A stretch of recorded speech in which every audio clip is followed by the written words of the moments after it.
এই মুহূর্তে দাঁড়িয়ে দেখা যাচ্ছে যে বাগদা বিধানসভা ইতিমধ্যেই সরগরম, কারণ এখানে যা বিজেপির ক্যান্ডিডেট বিনয় কুমার বিশ্বাস তিনি রয়েছেন এবং তাকে ঘিরে কিন্তু এই মুহূর্তে মানুষজনের বিক্ষোভ।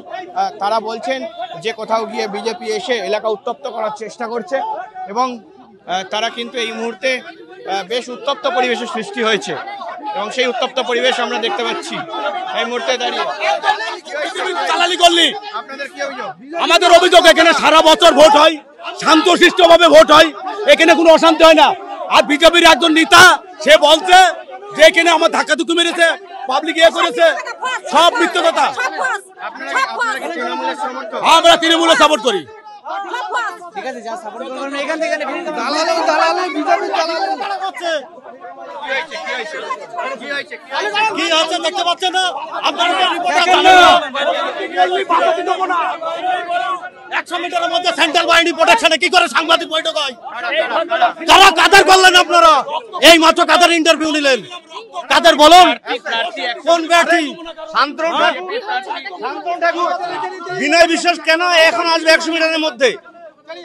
বিজেপির প্রার্থী 100 মিটারের মধ্যে কেন এখন আসবে? বিনয় বিশ্বাস বিজেপি ক্যান্ডিডেট 100 মিটারের মধ্যে সে ডিস্টার্ব করছে।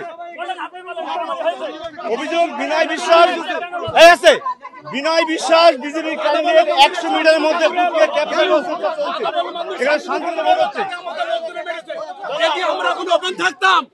অভিযোগ হচ্ছে একটা শান্তিপূর্ণ বুথ ভোট চলছে, সেখানে বিজেপির প্রার্থী এসে এই বুথ থেকে ডিস্টার্ব করার চেষ্টা চলছে এবং অশান্তি করার চেষ্টা চলছে।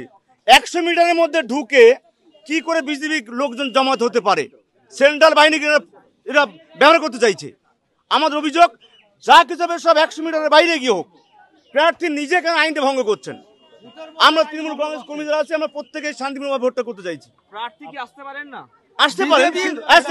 আসতে পারেন, কিন্তু সাথে তার দলবল নিয়ে তিনি 100 মিটারের মধ্যে প্রবেশ করতে পারেন না। যেটা 140 যেখানে জারি রয়েছে, সেখানে 144 ধারা যেখানে জারি, সেখানে কি করে 15-20 জন লোক একসাথে জমাতে হয়? অভিযোগ কি আপনাদের? কেন্দ্রীয় বাহিনী অভিযোগ এরাকে তারা মদত দিয়েছে, তা নাহলে কেন্দ্রীয় বাহিনী এদেরকে ঢুকতে দিতে পারতো না।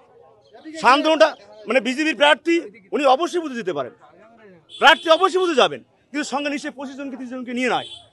আমাদের অভিযোগ এই শান্ত বুথকে ওরা হারবে, এখানে এরা অশান্তি করতে চাইতে চাইছে।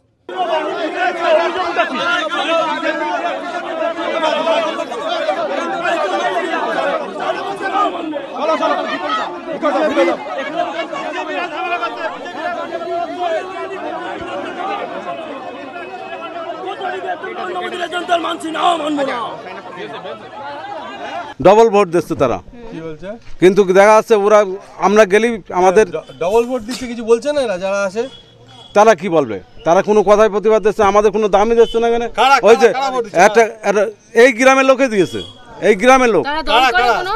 হ্যাঁ, দল করে, TMC দল করে, TMC দল করে তারা। আমি তো বলছি আমি কারো ভয় করে কথা বলিনি। সেন্ট্রাল ফোর্স কি করেছে?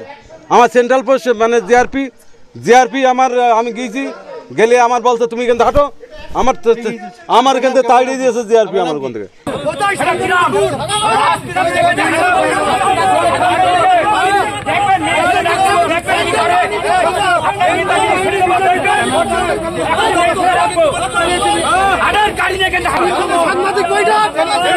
একবার ভোট দিয়েছে, পরবর্তীকালে আবার আরেকজনের ভোট সে দিতে যাচ্ছে, সেটা আমি প্রতিবাদ করতে গিয়েছিলাম। প্লাস শুনেছিলাম ওখানে যে নির্দল প্রার্থী ছিল ওখানে গিয়ে ঘাট ধাক্কা দিয়ে বের করে দিয়েছিল। এর মতো অবস্থায় টিএমসির গুন্ডা বাহিনী প্রচুর জমায়েতে আমার উপরে আক্রমণ, যদি কেন্দ্রীয় বাহিনী না থাকতো তাহলে হয়তো আমার উপরে পুরো হাতাপাই করতো, কিছু একটা করতো।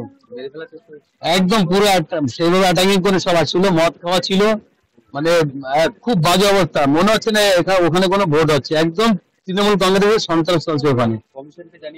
না, আমি এইমাত্র বেরিয়ে আসি, কোনো রকম প্রাণ বাঁচিয়ে এক হিসাবে বললে হয়, কারণ এতটা অ্যাগ্রেসিভ ছিল ওরা, মানে সেন্ট্রাল পোস্ট না থাকলে আমার উপর ওরা ভীষণ ভাবে আক্রমণ করতো। এখন অবস্থা সেন্ট্রাল পোস্ট রয়েছে ওখানে, বলছে দাদা আপনি বেরিয়ে যান, আমরা এখানে দেখছি। ভোট প্রক্রিয়া ওই ছাপ্পা ভোট মতোই তো চলছে না, ভোট দিচ্ছে কালি লাগাচ্ছে না, এজেন্টকে বই করে দিচ্ছে, নির্দল যে ক্যান্ডিডেট তাকে ঘাট ধাক্কা দিয়েছে ওখানে। এসব কি চলছে পশ্চিমবাংলার বুকে? কোন রাজনীতি চলছে এখানে? কি ইলেকশন চলছে মমতা ব্যানার্জি কি করাতে যাচ্ছে?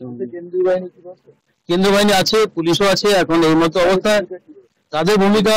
আমি যাওয়ার পরে কেন্দ্র বাহিনী ওখানে ঢুকলো, পুলিশ ঢুকলো, মানে অ্যাকচুয়ালি ওরা কিছুটা হলে ট্যাকেল দিয়েছে আমাকে, না হলে হয়তো আমাকে মেরেই ফেলতে আসবে ওরা। একদম এই মুহূর্তে বোঝা যাচ্ছে যে কোথাও গিয়ে তৃণমূল কংগ্রেসের যারা সমর্থকরা রয়েছেন তাদের অভিযোগ যে বিজেপি প্রার্থী বিনয় কুমার বিশ্বাস তিনি 100 মিটারের মধ্যে ঢুকে অশান্তি করার চেষ্টা করছেন, এবং সেই জন্যই কিন্তু এই মুহূর্তে বেশ বিক্ষোভ দেখাতে দেখা গেল মানুষজনকে একেবারে 100 মিটারের মধ্যে। এই মুহূর্তে প্রার্থীও আমাদের সঙ্গে রয়েছেন বিনয় কুমার বিশ্বাস, আপনাকে দেখে অভিযোগ জানানো হচ্ছে যে আপনি নাকি 100 মিটারের মধ্যে ঢুকতেই পারেন না। আমি তো ক্যান্ডিডেট, আমি তো ঢুকতেই পারি, আমার তো রাইট আছে, আমি তো ইনকোয়ারি করতে পারি এখানে কি চলছে, কেমন ভোট চলছে সেটা তো আমি জানতে পারি, আমার জানার অধিকার আছে। সেক্ষেত্রে কি বলবেন? তারা বলছেন যে তারা তৃণমূল কংগ্রেসের সমর্থক। আমি কি বলতে পারি, ওরা তো সকাল থেকে এইভাবে বিদ্রোহ করে যাচ্ছে, ওরাই তো এটা করে যাচ্ছে, ভোট দেওয়ার পরে কালি লাগানো হচ্ছে না, যেটা আমার কাছে অভিযোগ আসছে। দ্বিতীয়বার এসে আবার ভোট দিয়ে যাচ্ছে, একে অপরে ভোট দিচ্ছে। হ্যাঁ, এই মুহূর্তে দেখতে পাচ্ছি মহিলারাও কিন্তু এগিয়ে এসছেন। কিছুটা আমরা কিছু ছবির সঙ্গে মিল পাচ্ছি। এই মুহূর্তে দাঁড়িয়ে আমরা দেখেছিলাম যে লোকসভা নির্বাচনে ডায়মন্ড হারবার যে লোকসভা কেন্দ্র ছিল সেই কেন্দ্রে কোথাও গিয়ে প্রার্থীকে আটকে বিক্ষোভ দেখানোর যে প্রচেষ্টা, সেই প্রচেষ্টা আমরা দেখেছিলাম, এবং এই মুহূর্তে দাঁড়িয়ে একেবারে স্পষ্টতই দেখতে পাচ্ছি যে গ্রামের লোকেরা তারা নিজেরা বলছেন যে তারা নাকি তৃণমূল কংগ্রেসের সমর্থক, তারা এসে এই মুহূর্তে এখানে বিক্ষোভ জানাচ্ছেন এবং অশান্তি করছে বিজেপি, এমনটা কিন্তু যারা এই মুহূর্তে এখানে রয়েছেন তাদের অভিযোগ।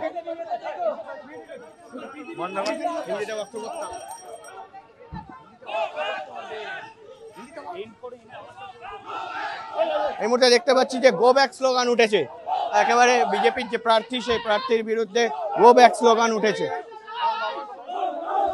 এবং সেখানে কিন্তু পুলিশ তাদেরকে হটানোর চেষ্টা করছে, এবং স্পষ্টত সেই জিনিস কিন্তু আমাদের আজ তাক বাংলার ক্যামেরায় ইতিমধ্যেই ধরা পড়ছে।